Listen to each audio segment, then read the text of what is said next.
Okay, so the infant skull or pediatric skull with the fontanelles, these are fibrous membranes or what we call soft spots. So the way our skull develops is with our larger brains, the skull and actual size of the cranial vault is pretty large. And when we're born, it is underdeveloped due to the point that our head has to be the size so it can fit through the birth canal. So in the infant skull, there are areas between some of the bones where they come together before they fuse. They're actually soft and they have these soft spots because of the fibrous membranes. The fontanelles that we're looking at, if we look at a top view of the skull, here's the frontal bone here. Here are the two parietal bones. Where the frontal bone meets the parietal bones, this is called the anterior fontanelle. This will eventually, the frontal bones will continue to grow, and then the parietal bones will continue to grow, and this will fuse, and this will just be part of our coronal suture here.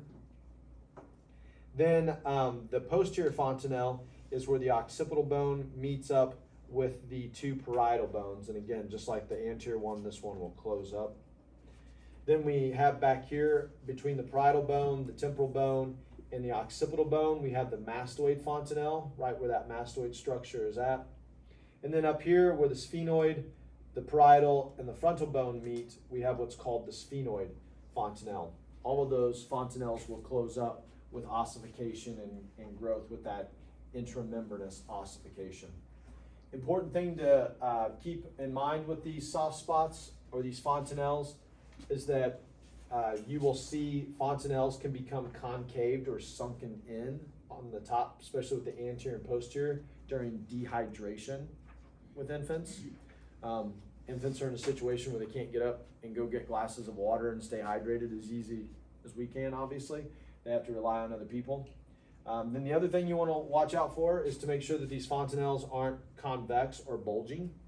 That means that there's some kind of inflammation or trauma that caused inflammation inside, bacterial infections, things of that nature. So we want the fontanelles to be nice and smooth, and so you don't want to see a concavity or convexity in those.